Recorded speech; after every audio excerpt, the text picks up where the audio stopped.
নমস্কার বন্ধুরা, আমি Amitabh Mukherjee. Invest plus YouTube চ্যানেলের আরেকটি ভিডিওতে আপনাদের সবাইকে স্বাগত জানাচ্ছি। Invest plus adding value in your investment. আমরা আজকের দিনে চিকিৎসা ব্যবস্থা যে প্রচুর ব্যয়বহুল সেটা আমরা জানি। তো সেই ব্যয়বহুল চিকিৎসা ব্যবস্থায় আমাদের রক্ষা কবচ হয়ে দাঁড়িয়েছে আমাদের মেডিক্লেম। তো মেডিক্লেম সম্বন্ধে বিভিন্ন মিথ বাজারে আজকে ঘোরাফেরা করে, যে ক্লেম দেয়, ক্লেম নাকি ক্লেম রিজেকশন হয়ে যায়, ডকুমেন্টেশন খুব কঠিন হয়ে যায়, যেটা আমাদের মাঝে মাঝে খুব কষ্টদায়ক হয়ে যায়। তো সেই বিষয়গুলোই আজকে আমরা একটা ভিডিওর মাধ্যমে দেখব। কারণ আজকে আপনাদের বলি, আমি একটা কাজের সূত্রে আজকে ফালাকাটা গিয়েছিলাম। তা ফালাকাটাতেই এক দাদার সঙ্গে আজকে আমার একটু পরিচয় হয়। তা সেই দাদার লাস্ট মান্থে একটা অপারেশন হয়। তো দাদার স্টার হেলথে একটা পলিসি ছিল। সেই পলিসির থেকে দাদা কিছু সুযোগ পেলো, সুবিধে পেলো না, সেটাই আজকে আমরা কিন্তু দাদার এই ছোট্ট বাইকটিতে দেখব। আর একটা জিনিস মনে রাখবেন, আমরা এখানে কিন্তু যে কোনো কোম্পানির ক্লেম ক্যাশলেস হলেও আমরা দেখাবো, আবার ক্লেম রিজেকশন হলেও দেখাবো। যদি প্রয়োজন হয় আমরা সেই রিজেকশনের কারণ খতিয়ে দেখার জন্য সেই কোম্পানির যদি রেসপেক্টিভ কোনো অফিসিয়ালসকে পাই, তাদের সঙ্গেও আমরা ভবিষ্যতে কথা বলবো। এখানে এরকম না যে কোনো পেইড প্রমোশন করা হচ্ছে, যে কোনো কোম্পানিরই আমরা দেখাতে পারি।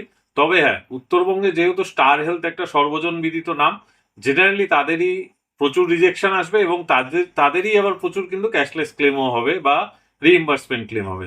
তা আমি যখন যেরকম তথ্য পাবো, যে কোম্পানি পাই, সেই কোম্পানিরই ভিডিও কিন্তু আপনাদের দেওয়ার চেষ্টা করব। যদি কারো কোনো ক্লেম রিজেকশনও হয়ে যায়, কমেন্ট বক্সে অবশ্যই আপনারা লিখবেন। আমি আপনাদের বাড়ি যাব এবং সেখানে যদি দেখি যে রিজেকশনের কোনো কারণ, ভ্যালিড কারণ আছে, সেই কারণগুলো আপনাদের সামনে তুলে ধরবো। কারণ আমরা এগুলো যদি জানতে পারি, তাহলে আমাদের কিন্তু মেডিক্লেম থাকলে আমরা কিভাবে ক্লেম পেতে পারি বা কোনগুলোতে পেতে পারি না, এই অ্যাওয়ারনেসটা কিন্তু আমাদের মধ্যে হয়ে যাবে। তো যাই হোক, যদি ভিডিওটা আপনাদের ভালো লাগে তাহলে চ্যানেলটিকে সাবস্ক্রাইব করবেন, বেল বাটনটা প্রেস করে দেবেন, আর অবশ্যই লাইক করে দেবেন। তাহলে চলুন শুরু করি সেই দাদার সঙ্গে আমার কথোপকথনের অংশবিশেষ। এই মুহূর্তে আমরা আমাদের মধ্যে পেয়ে গেছি ফালাকাটার একজন বিশিষ্ট শিক্ষক শ্রী মিন্ময় দত্ত মহাশয়কে। দাদার আরেকটা পরিচিতও আছে। দাদা একজন আমাদের উত্তরবঙ্গের দিকপাল ফুটবল প্লেয়ার। তা দাদার রিসেন্টলি একটা অ্যাক্সিডেন্ট হয়েছিল এবং সেই অ্যাক্সিডেন্টের অভিজ্ঞতাই দাদার মুখ থেকে এখন আমরা শুনবো। তা ওয়েলকাম দাদা, তোমাকে আমাদের ইনভেস্ট প্লাস চ্যানেলে ওয়েলকাম জানাচ্ছি। তা দাদার কি হয়েছিল? আসলে যেটা শুনলেন যে আপনি ফুটবল খেলি, ফুটবলটা ভালোবাসি আর কি, বয়স একান্ন। তা গত বছর এপ্রিল মাসে হিমাচল প্রদেশ ধর্মশালায় একটা ভেটারেন্সের ন্যাশনাল ফুটবল টুর্নামেন্ট ছিল, মানে 50 বছর বয়সী লতা বলতে যাবে খেলা। সেই খেলাতে সেমিফাইনাল পর্যায়ে নাগাল্যান্ডের সাথে খেলায় আমি পাই একটা হাঁটুতে চোট। তা তৎক্ষণাৎ আমাকে ওখান থেকে ধর্মশালা হাসপাতালে নিয়ে যাওয়া হয়। সেখানে ট্রিটমেন্ট না হয় এইমসে নিয়ে আসা হয়।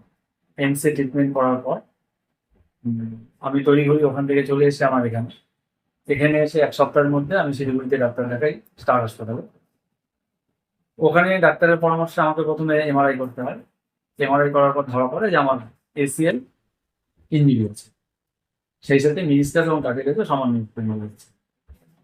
তো ডাক্তার প্রথমে বলেছিলেন যে আপাতত ওষুধ, কিছু এক্সারসাইজ থাকবে, অপারেশন করলে পরে একটা সমস্যা হতে পারে, কিন্তু বয়সটা 50 হয়েছে। তাই ডাক্তারের পরামর্শে প্রথমটা চললাম। টানা 3-4 মাস আমি ডাক্তারের পরামর্শ অনুযায়ী ফিজিওথেরাপি করলাম।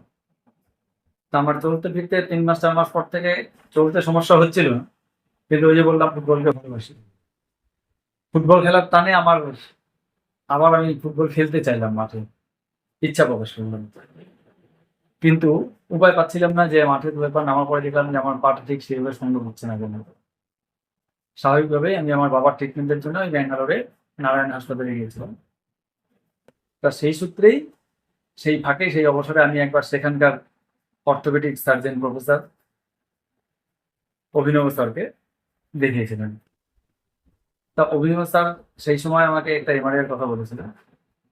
সেখানে এমআরআই করার পর ওই স্যার আমাকে স্পোর্টস ডিপার্টমেন্টের যিনি প্রফেসর, ডক্টর প্রশান্ত তেজওয়ানি, নারায়ণাতে বসেন, তার কাছে আমাকে রেফার করেন। প্রশান্ত তেজওয়ানি স্যার সেখানকার এমআরআই রিপোর্ট দেখে আমাকে প্রথম পরামর্শ দেন যে যদি আমি একটা ফুটবল খেলতাম তাহলে একটা আমাকে অপারেশন করতে হবে। এবং এমআরআই রিপোর্ট থেকে তিনি বললেন যে অপারেশনটা করলে পরে হার্ডলি 2-3 দিন পরে আমাকে ছেড়ে দেওয়া হবে, 2 দিন পরে ছেড়ে দেওয়া হবে। তারপর আস্তে আস্তে এক্সারসাইজ করলে আমি 6 মাস পরে হয়তো আবার মাঠে নামতে পারি। দাদার অপারেশনটা কবে হয়েছিল? তারপর আমি সেই যাত্রায় যেহেতু বাবার অপারেশন হয়েছে, বাবার অ্যাটেন্ডেন্ট আমি ছিলাম বলে আমি তখন অপারেশনটা করতে পারিনি। তা এই এপ্রিল মাসে 13 তারিখে আমি আবার সেই প্রশান্ত যোগী স্যারের কাছে যাই নারায়ণগঞ্জে, ব্যাঙ্গালোর। সেখানে 12 তারিখ পৌঁছে 13 তারিখে ডাক্তার দেখিয়ে ডাক্তার হয়েছে 13 তারিখ রাতেই আমি ভর্তি হই। তারপরে ভর্তি হওয়ার পর 14 তারিখে আমার অপারেশনটা হয়। দাদার এখন পায়ের অবস্থা কিরকম? 14 তারিখে অপারেশনটা হওয়ার পর 14 তারিখ রাতে ডাক্তার আসলেন, এসে আমাকে বললেন যে সাকসেসফুল অপারেশন হয়েছে এবং পায়ের যা কন্ডিশন দেখলেন অপারেশন করার পরে বললেন যে আমি যদি রিহ্যাব ঠিকঠাক করি 6 মাস পরে আমি এখন হচ্ছে ফিরতে পারবো। একদম। তারপরে তো 1 মাস হয়নি এখন পুরোটা, তাই 1 মাসের মাথায় দেখছি যে আমি অনেকটা বেটার, একটু হাঁটা চলাও করছি, কিন্তু এক্সারসাইজ চলছে এখন। আমাকে আবার 2 মাস পরে রিভিউ দিয়েছে, আমি আগস্টের 1 তারিখে হয়তো আবার যাবো। আচ্ছা, দাদার কি কোনো মেডিক্লেম ছিল? হ্যাঁ, আমার মেডিক্লেম একটা ছিল। কোন কোম্পানিতে মেডিক্লেম? আমার মেডিক্লেম ছিল যে স্টার হেলথ। স্টার হেলথে কতদিনের পুরোনো পলিসি? স্টার হেলথ আমার পুরনো তাও প্রায় আজকে 7-8 বছর। তো দাদার যে এই যে আমরা শুনি বিভিন্ন জায়গায় যে কোম্পানির ক্লেম পেতে অসুবিধা হয় বা প্রচুর দৌড়াদৌড়ি করতে হয়, ডকুমেন্টেশন এর অনেক মানে ভয়ঙ্কর একটা ব্যাপার থাকে, তা এই ক্লেম পাওয়ার ক্ষেত্রে আপনার অভিজ্ঞতাটা কিরকম? না, আমাকে ডাক্তারবাবু প্রথমে বলেছিলেন যে আপনার কোনো মেডিক্লেম আছে কিনা। আমি বললাম হ্যাঁ আমার তো মেডিক্লেম আছে। তা জিজ্ঞাসা করতে আমি বললাম স্টার হেলথ কোম্পানি। তো আমাকে মেডিক্লেম ডিপার্টমেন্টে পাঠিয়ে দেওয়া হয়। মেডিক্লেম ডিপার্টমেন্টে যাওয়ার পর আমার কাছ থেকে তারা আমার ক্লেইমের সার্টিফিকেটটা প্রথমে চাপা, আমার যেটা পলিসি নাম্বার, সেই পলিসি নাম্বারটা দেওয়ার পর আমার প্রিভিয়াস যে মেডিকেশনের রিপোর্টগুলো, এমআরআই রিপোর্ট, আমার ডাক্তারের রিপোর্ট, যা যা ট্রিটমেন্ট হয়েছে, এই সমস্ত রিপোর্টগুলো ওনারা আমার থেকে চেয়ে নেন। সেটাই শুধু আমাকে ওখানে দিতে হয়েছে। তারপর আমাকে 2-3 ঘন্টা ওয়েট করতে বলেছে, আপনারা 2-3 ঘন্টা ওয়েট করুন, আমি সমস্ত কমপ্লিট হয়ে গেলে আপনাকে জানাবো, আপনি এসে ভর্তি হন। এই 3-3.5 ঘন্টা নাগাদ নার্সিং থেকে আমাকে জানায় যে আপনার প্রসেসিং কমপ্লিট হয়ে গেছে, আপনি এসে ভর্তি হন। সেই দিন আমি 13 তারিখ এই 1টা নাগাদ আমাকে বলবেন, আমি 4টা-5টা নাগাদ আমাকে বললেন যে আপনি এসে ভর্তি হতে পারেন, আমি সন্ধ্যা 7টা নাগাদ গিয়ে ভর্তি হয়েছি। না, আপনার কি মনে হয়েছে ব্যাপারটা হ্যাসেল ফ্রি ছিল? না, আমার কোনো সমস্যা হয়নি। সমস্যা হয়নি। না। দাদার কিরকম ক্লেম হয়েছে, ক্লেম অ্যামাউন্ট কিরকম ছিল আর ক্লেমটা কিরকম হয়েছে?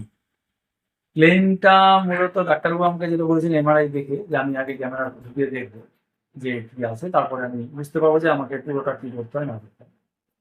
সেই সুবাদে আমাকে প্রথমে 1,60,000 টাকার একটা এস্টিমেট দিয়েছিলেন।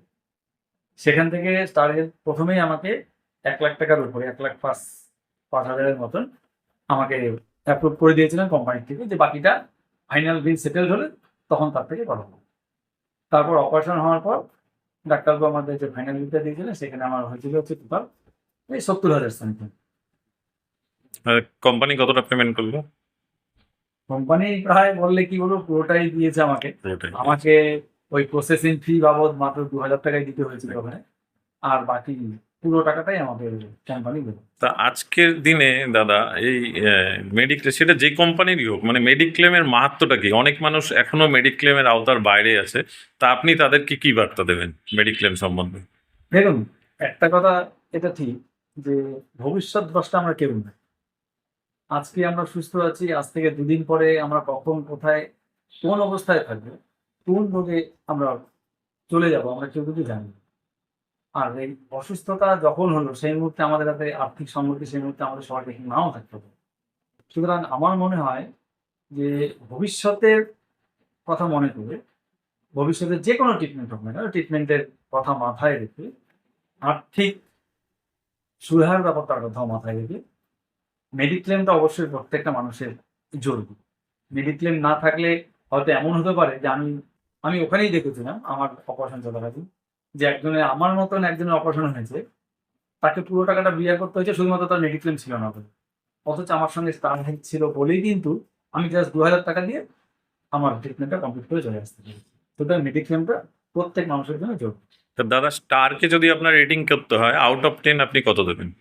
তো আউট অফ 10 আমি যেটা বলছি যে হয়তো স্টারের সাথে ওই নার্সিং নারায়ণা হসপিটালের একটা ছিল না, টাইপ ছিল না, এগুলো আমাকে বলেছিল প্রসেসিং একটু সময় লাগবে।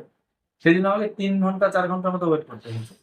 ওই জায়গাটা বাদ দিয়ে আমি বাকি পুরোটা স্টার হেলথের জন্য স্যাটিসফাই, এবং স্টার হেলথ আমাকে এটাও জানিয়েছে যে আমার যে অপারেশন হয়েছে তার 2 মাস আগে থেকে মেডিকেশনে যা খরচ হয়েছে এবং ট্রিটমেন্টের পরে 90 দিন পর্যন্ত যা কিছু খরচ হবে সবকিছু আমাকে রেডি করে রাখতে স্টার হেলথ আমার সঙ্গে সেই খরচাটা দিয়ে থাকবে। সুতরাং সেই হিসাব করলে স্টার হেলথের জন্য আমি পুরো নাম্বারই যাবে। ধন্যবাদ দাদা। আমরা দাদার মুখ থেকে শুনে নিলাম দাদা মেডিক্লেমের কি উপকার পেয়েছে। তা আমারও মনে হয় যে মেডিক্লেমটা সবারই করা উচিত। যাই হোক, দাদার ইনভেস্ট প্লাস চ্যানেলের পক্ষ থেকে দ্রুত আরোগ্য কামনা করি। ধন্যবাদ। ধন্যবাদ।